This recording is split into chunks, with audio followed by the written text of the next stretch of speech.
जय हिंद दोस्तों, welcome to our YouTube channel Anuj Ranjan 06 IIT research centre में आपका स्वागत है।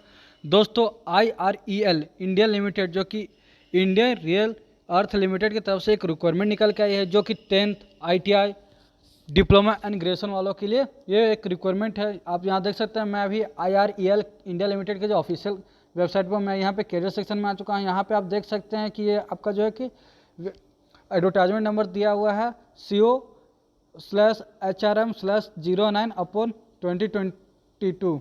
तो यहाँ पे आप जो है कि एडवर्टाइजमेंट को आप डाउनलोड कर सकते हैं। डाउनलोड करके आप यहाँ पे देख सकते हैं कि फुल डिटेल्स क्या क्या है, मांगा है।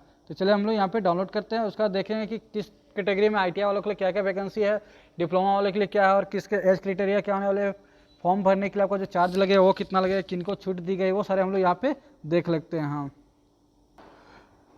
तो यहाँ पे इन्होंने क्लियर किया है कि आप देख सकते हैं ये जो एडवर्टाइजमेंट नंबर वगैरह ये आप देख सकते हैं कि CO/HRM/09/2022 यहाँ पे जो है कि वैकेंसी सर्कुलर नोटिस है, जो कि आपको यहाँ पे निकला हुआ। ये जो है कि परमाणु ऊर्जा के अंतर्गत आता है, एटॉमिक एनर्जी के अंतर्गत है। ये जो कि इंडियन गवर्नमेंट का एक उद्यमी है, जो कि कंपनी है, या इन्होंने अपने बारे में क्लियर किया है। ये सारा जो ये एक मिनी रत्न कैटेगरी के कंपनी है, जो कि सेंट्रल पब्लिक सेक्टर यानी है।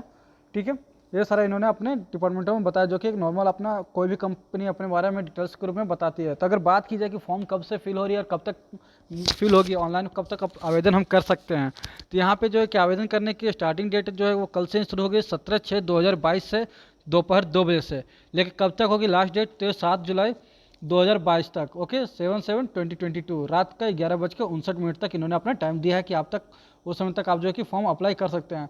बात की जाए कि डिटेल्स ऑफ पोस्ट की, किस पोस्ट में कितना सीट है, तो यहाँ पे जो है कि कई प्रकार के जो पोस्ट कोड है, इन्होंने PC1 PC2 इस टाइप से करके उन्होंने पोस्ट कोड को डिवाइड किया है।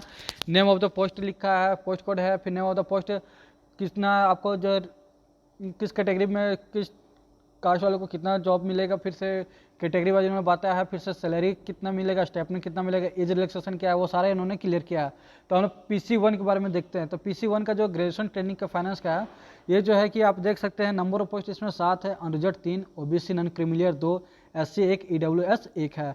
वहीं स्टेपनी ड्यूरिंग जो है कि इन्होंने ट्रेनिंग के दौरान जो है इन्होंने बोला है कि मैं 33,750 रुपये जो है कि दिया जाएगा, प्लस HR जो है कि कंपनी के अकॉर्डिंग वहाँ पे दी जाएगी। वहीं पे अगर बात की जाए कि पे स्केल की, तो यहाँ पे 25,000 से लेकर 68,000 रुपये S1 ग्रेड वालों के लिए पे स्केल है। मैक्सिमम एज की बात की जाए तो 26 साल इसका मैक्सिमम एज रखा गया है। वहीं PC2 ग्रेजुएशन ट्रेनिंग HR की बात की जाए तो यहाँ पे नंबर ऑफ पोस्ट की 5 है, अनरिजर्व जो कि 3 है, OBC नॉन क्रीमिलियर 1 है और SC 1 है। इनके लिए भी सेम पोस्ट सेम सैलरी है। PC1 PC2 और PC3 वालों के लिए सेम है। वहीं अगर बात की जाए तो PC2 में कौन थे, ग्रेजुएट ट्रेनिंग, ठीक है, HR के लिए वो अप्लाई कर सकते हैं। वहीं बात की जाए डिप्लोमा ट्रेनिंग की, जो टेक्निकल है, तो कौन कौन सा होना चाहिए, डिप्लोमा किस किस क्षेत्र से होना चाहिए, mining, chemical, mechanical, electrical, civil, electronics and instrument mechanic वाले जो भी हैं, उन लोगों के लिए जो टोटल नंबर ऑफ सीट 19 है, अनरिजर्व 8 है, SC के लिए 2 है, ST के लिए 2 है, OBC नॉन क्रिमिनल के 2 है, EWS वालों के लिए 2 सीट इन्होंने रिजर्व कर रखी है। वहीं बात की जाए पोस्ट कोड जो है कि PC4 वालों के लिए, जो कि जूनियर सुपरवाइजर है, उनके लिए जो है कि 3 सीट है, वो भी अनरिजर्व है। वो सारे जो है कि जनरल कैटेगरी के लिए वो सीट की गई है। वहीं पे स्केल की बात की जाए तो 25,000 से लेकर 68,000 रुपये तक उनको पे स्केल दी जाएगी, ठीक है, S1 ग्रेड में। और वहीं मैक्सिमम एज की बात की जाए तो 30 साल इनका मैक्सिमम एज होगा।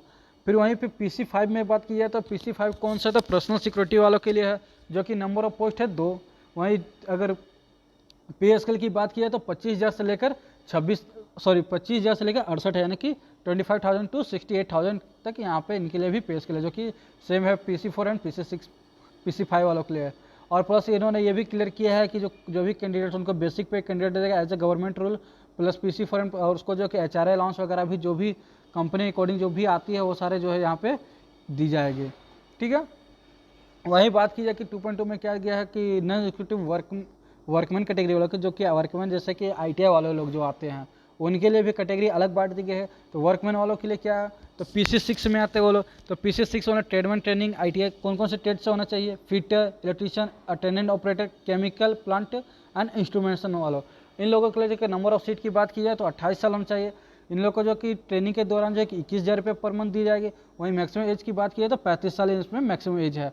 पे स्केल की बात की जाए तो 22,000 से लेकर 88,000 रुपये तक पे स्केल होगी W3 ग्रेड में, ठीक है। वहीं PC7 की बात की जाए फिटर एंड इलेक्ट्रीशियन की, तो नंबर ऑफ सीट जो है कि 14 है, 40 नंबर ऑफ सीट है। और रिजल्ट के लिए 9 रखी गई है, OBC नॉन क्रीमिलियर के लिए 3 है, SC के लिए 1 है, EWS के लिए 1 है। वहीं फिटर एंड इलेक्ट्रीशियन की बात की जाए तो 14 सीट रखी गई है। यहाँ पे PC7 PC8 दो तरह की यहाँ पे कैटेगरी बांटी गई है, एक पे 14 एक पे 14, दोनों में 14 है। तो इसमें देख सकते हैं कि PC7 में और रिजल्ट के लिए 9 है, वहीं PC8 में और रिजल्ट के लिए 8 है। OBC नॉन क्रीमिलियर के लिए 3 है और नीचे जो OBC नॉन क्रीमिलियर के लिए 3 है। ऊपर SC के लिए 1 है, नीचे SC के लिए 2 है। ऊपर EWS के लिए 1 है, नीचे EWS के लिए 1 है। तो स्टेबलिंग ट्रेनिंग जो है कि PC6, 7 एंड 8 वालों के लिए जो है कि आपको ट्रेनिंग के दौरान जो 21,000 रुपये पर मंथ दी जाएगी। वहीं जो आपका ट्रेनिंग कंप्लीट हो जाएगा तो आपको जो है कि 22,000 से लेकर 88,000 रुपये तक आपको ग्रेड पे जो कि W3 ग्रेड के अंतर्गत आपको मिलेगी, ये इन्होंने क्लियर किया है। और इन्होंने बात का अपने जो है कि सारे वर्क जो है कि एज ए गवर्नमेंट रोल जो भी आपको एज ग्रुप जो आपको रजिस्ट्रेशन मिलती है वह आपको जो है कि रजिस्ट्रेशन भी मिलेगी। आपका जो है कि एप्लीकेशन ऑनलाइन जो है कि पेमेंट जो है कि fee application CBT and PBT एप्लीकेट ये सारा जो है कि ऑनलाइन एप्लीकेशन इसमें की जाएगा। ये इन्होंने क्लियर किया कि सिर्फ ऑनलाइन एप्लीकेशन ही मान्य होगा।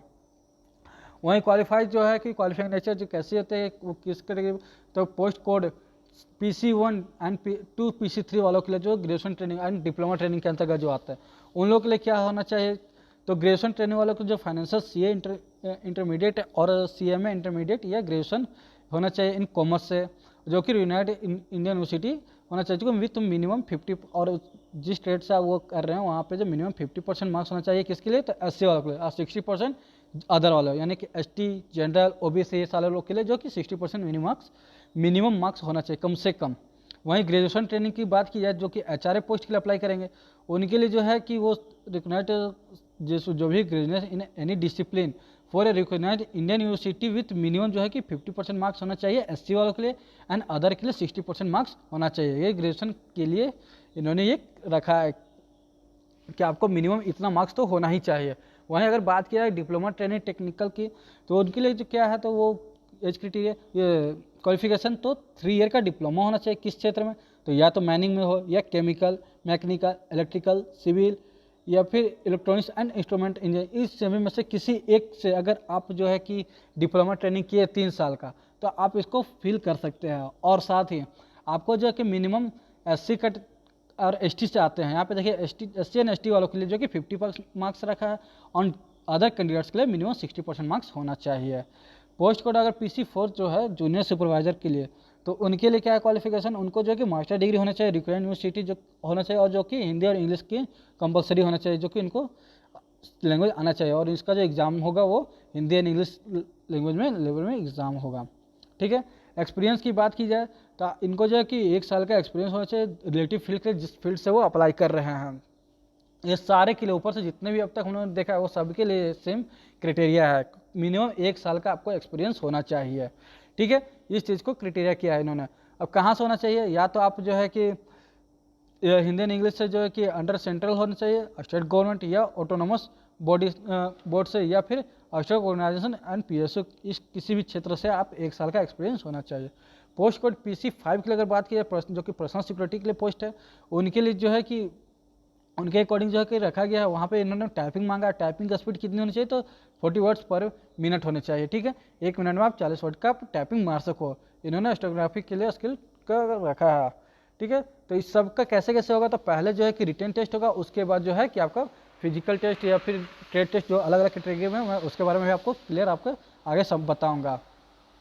फिर इन्होंने बात की है कि पोस्ट कोड क्लियर किया है कि post code PC6, PC7 and PC8 जो कि ट्रेनिंग ITI वालों के लिए है, इन्होंने क्लियर किया है। उसमें क्या है तो ITI ट्रेनिंग वाले जो कि फिटर इलेक्ट्रीशियन एंड इंस्ट्रूमेंट वालों, उसके लिए क्या होना चाहिए, इन्हें 10th पास होना चाहिए, SSC यानी कि 10th पास होना चाहिए। फिर सेम ट्रेड से आपको या तो फिटर इलेक्ट्रीशियन या इंस्ट्रूमेंट मैकेनिक से आपको जो है कि अप्रेंटिसशिप ITI एंड अप्रेंटिसशिप भी होना चाहिए, साथ ही 2 साल का एक्सपीरियंस होना चाहिए, या फिर आपके पास ITI और 3 साल का अप्रेंटिसशिप होना चाहिए, जो कि 3 ईयर अप्रेंटिस जो कि कई रिकॉग्नाइज्ड कंपनियों में किए जाते हैं, जैसे कि आपको ऑर्डिनेंस हो गई, HEC कंपनी हो गई, ऐसे कई सारी कंपनियां हैं जो कि डायरेक्ट आपको 3 साल की जो है कि आपको ट्रेनिंग करवाती है। अनदर जो है कि अदर ITI वाले डायरेक्ट आपको 10th के बाद 2 साल का ITI करवाते हैं और फिर 1 साल का अलग से अप्रेंटिसशिप होती है। और इन्होंने ये भी किया है कि आप जिस ट्रेड के लिए अप्लाई कर रहे हो वहाँ से आपके पास अप्रेंटिस होना चाहिए। इन्होंने क्लियर किया है कि 2 साल का एक्सपीरियंस होना चाहिए।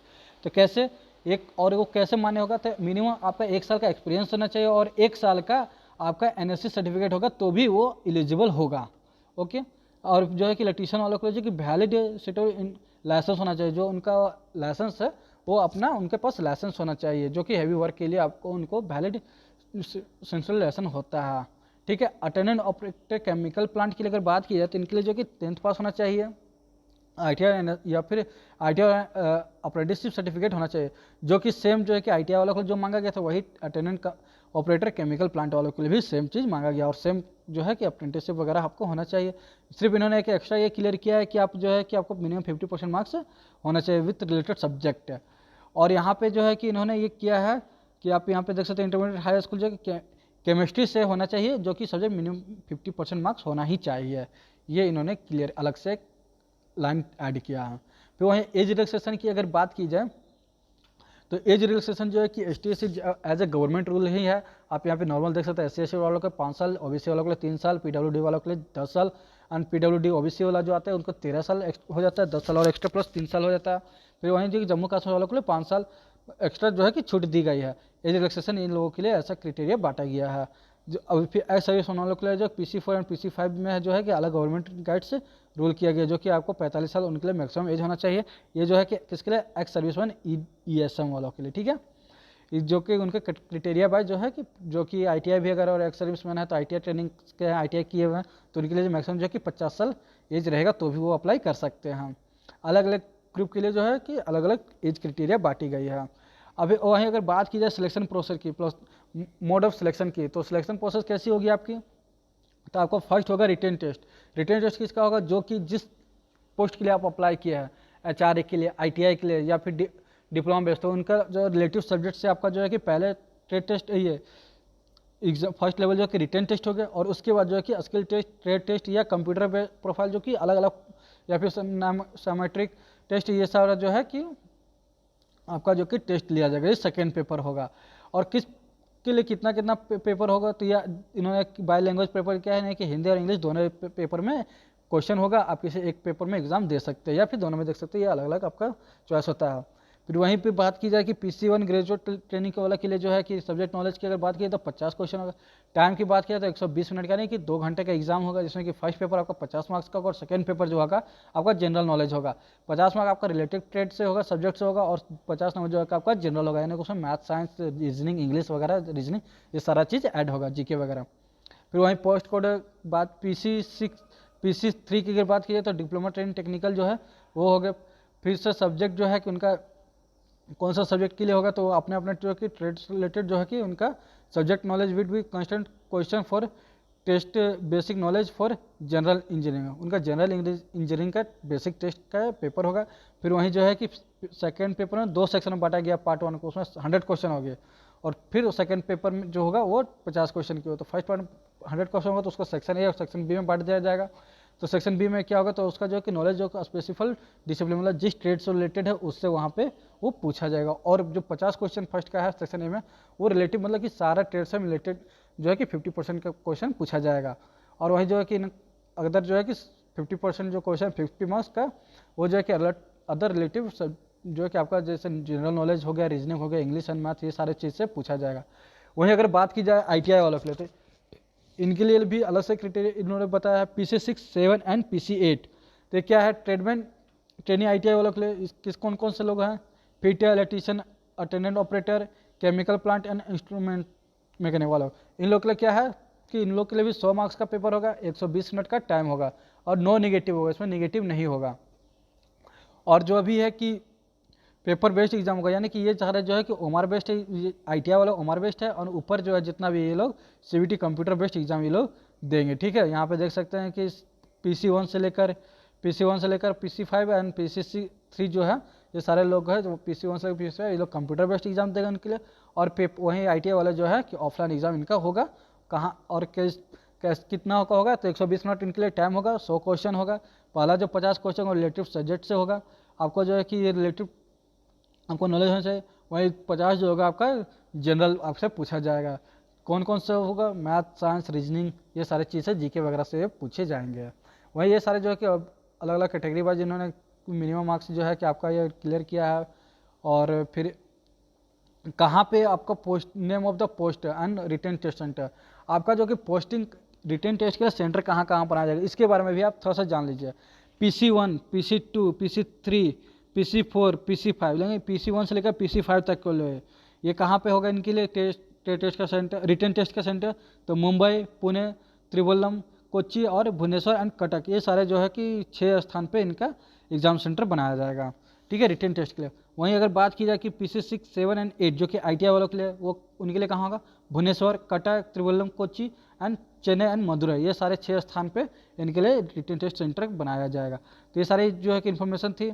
और जो है कि आपने जो अगर ये 2 पेपर कंप्लीट पास कर जाते हैं, उसका जो है कि आपका मेडिकल होगा, मेडिकल के बाद उस आपका ज्वाइनिंग हो जाएगा। अब बात की जाए कि फॉर्म अप्लाई की, तो फॉर्म अप्लाई में कितना पैसा लगेगा? तो इन्होंने क्लियर किया है कि जनरल वालों के लिए जो है, जनरल OBC वालों के लिए 472 रुपये, ठीक है, कितना? तो 472 रुपये का इन्होंने ये चार्ज मांगा है, ऑनलाइन चार्ज आप इसको जो है कि दे सकते हैं। और वहीं बात की जाए कि अदर वाले जो कि PWD, SC ST, वो सारे लोग जो है कि बिल्कुल फ्री है। यहाँ पे आप देख सकते हैं जो कि PC1, PC2 एंड PC3 वो उनका जो है कि 472 रुपये इंक्लूडेड GST, मतलब 4 GST मिला के जो है कि 472 रुपीज़ आपका जो है कि PC1 से लेकर PC3 वालों के लिए एग्जामिनेशन फ़ी लगेगी, ठीक है। आप कैसे कर सकते हो? तो डेबिट एंड क्रेडिट कार्ड के थ्रू जो है कि आप अपलोड कर सकते हैं। नॉन रिफंडेबल ये जो है टू नॉन रिफंडेबल ये पेमेंट होगा, ये जो है कि वापस नहीं होगा। वहीं अगर बात किया है कि PC4 से लेकर PC8 वालों के लिए, तो ये इसके जो application fee would be accepted fee on once paid will be not refundable under any circulation conditions, मतलब ये भी कह रहे हैं कि इनका भी जो कि 472 रुपये ही होगा। और जो है कि इनका भी जो है कि जो भी जनरल एंड OBC वालों के लिए कि 472 रुपये इनका भी फी होगा, जो कि नॉन रिफंडेबल होगा।